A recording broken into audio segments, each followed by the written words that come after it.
Your first 24 hours in jail are going to be the absolute toughest of it all.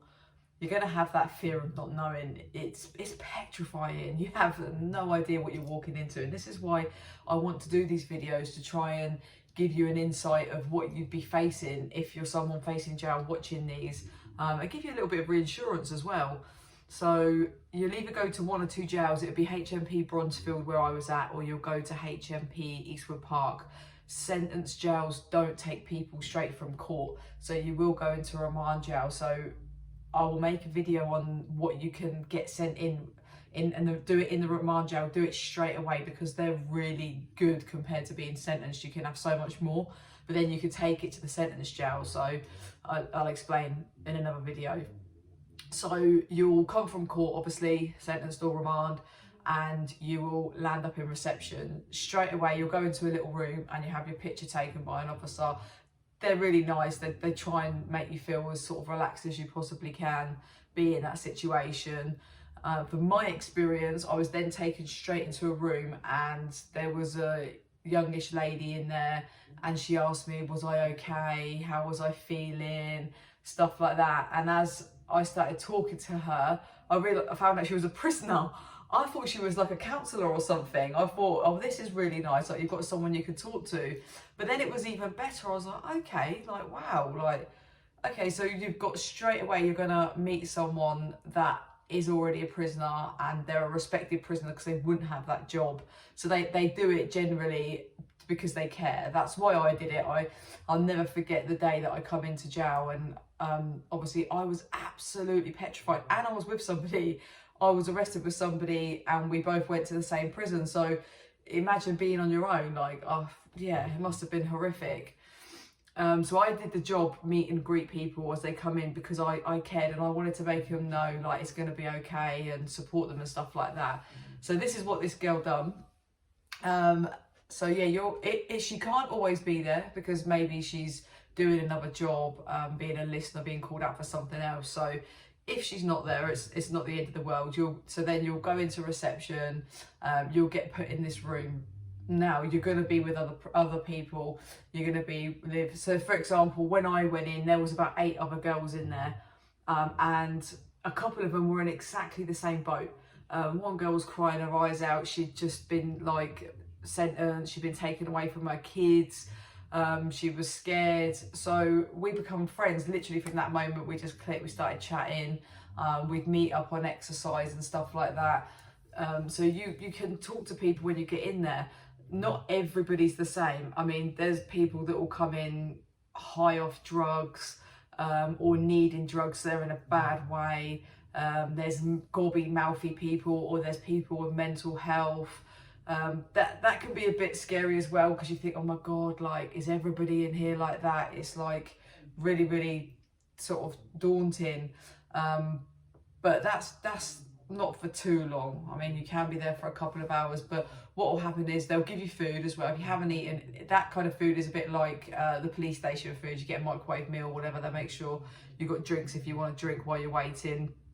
So try and eat. My advice always is to try and eat food. I know you probably won't want to in that moment, but eating is key part of staying strong, and it's keeping a positive mind. You need to be fueled up with food and stuff.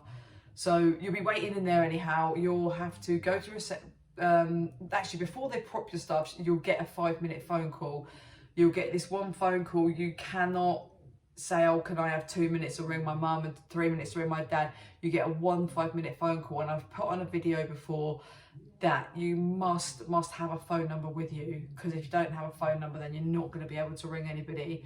And it's very, very important you have names and addresses and date of births to add these people onto your PIN, because you can't ring them and you can't have visits from them. So anyway, so you get this 5-minute phone call, then they'll prop your stuff. So if you've gone in with a bag, they'll write down all your stuff and stuff like that, and let you know what you can and can't take back to your prison cell. Then you're going to have to wait to see a doctor. You have to be to check if you're on medication and all that sort of stuff, because obviously if you are, you'll need your meds.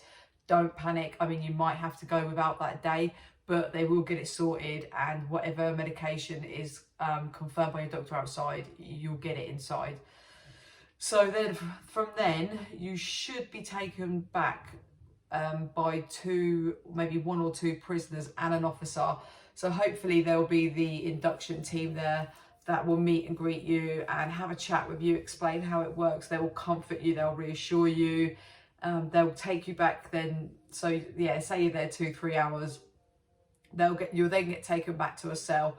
So on the first night you will be in a single cell, you will be on your own, which is great really, because you don't want to be chucked in a double straight away.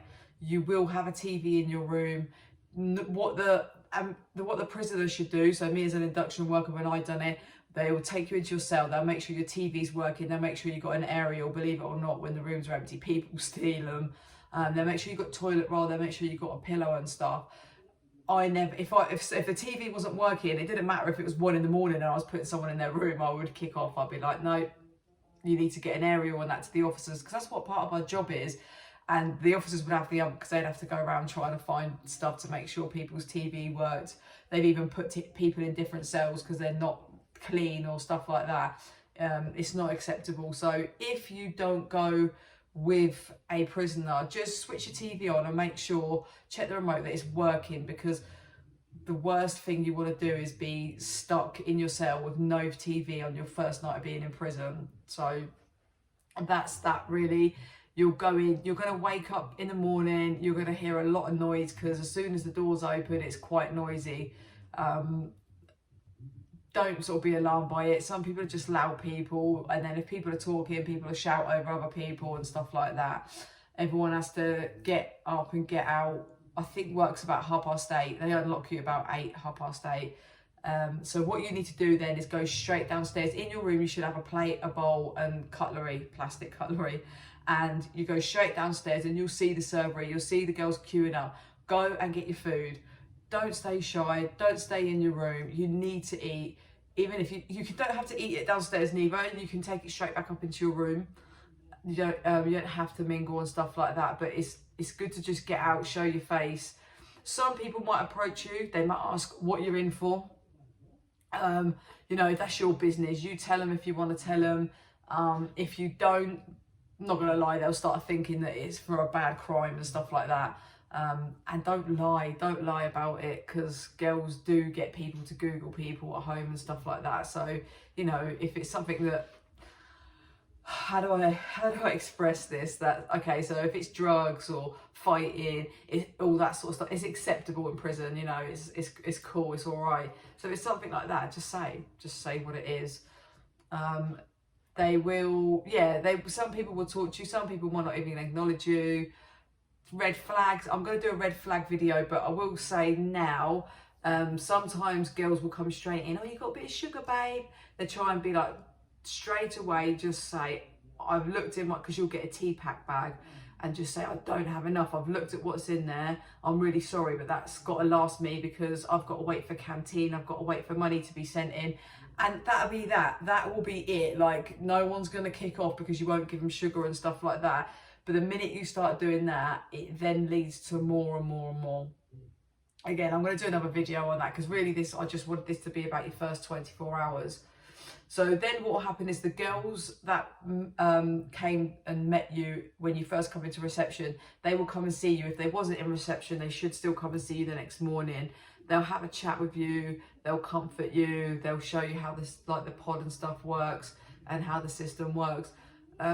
And don't just, you know, obviously it's easy for me to say because I've been there, done it now, but the best thing that I done was the person I was in with, they forced me to go down and get food. And do you know what, it was the best thing I'd done, because, you know, shying away in your room, people do sort of wonder why you're not coming out. But then sometimes if you're on a nice wing, it's weird, because some of the girls are like family, they'll look after you, they'll come and make sure you're all right, and they'll say to you, come on, come and get your food and stuff like that. And it's nice, it's quite comforting, and once you do settle in, you do become like a little family. So yeah, just come out. You won't work at first, you probably won't work for about a week, but again, it'll give you a bit of time to get your head around stuff and adjust. So that's literally going to be your first 24 hours in jail. You're going to be locked up as well during the day while the girls are at work. Again, that's time for you to sort of get your head around stuff.